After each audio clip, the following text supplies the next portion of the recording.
Kung isipin niyo ang mga atleta, kapag sila ay kumakain ng mga junk food, ito ay magiging pabigat sa kanila. Kapag pinapayagan nilang manatili sa kanilang isipan ang mga negatibong kaisipan, at higit pa roon kapag sinasabi pa nila ang mga ito, magiging pabigat din iyon sa kanila. Mawawalan sila ng lakas at sigla, hindi ba? Sa espiritual na aspeto, kailangang tiyakin mo na inaalis mo ang anumang bagay na nagpapabigat sa iyo, anumang bagay na bumabalot o pumipigil sa iyo. Para sa mga atleta, maaring mukhang maliit na bagay lamang ang pagkain ng kaunting junk food.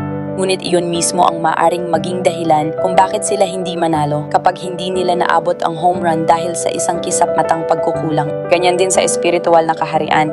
Ganyan kaseryoso ang lubos na pagsuko. Sapagkat kapag hindi mo lubusang isinusuko ang lahat kay Jesus, mayroong bagay na bumabalot sa iyo, mayroong humahawak sa iyo, mayroong nagpapabigat sa iyo, mayroong nagpapahina sa iyong espiritual na kasiglahan, mayroong ding nagbubukas ng pinto sa kaaway at magtataka ka, bakit hindi ko makita ang tagumpay dito?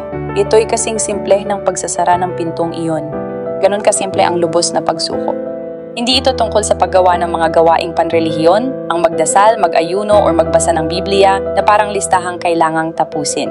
Ang tunay na mahalaga ay ang lubos na pagsuko ng lahat, lalo na yung mga bagay na ipinapakita sa iyo ng Diyos sa iyong puso.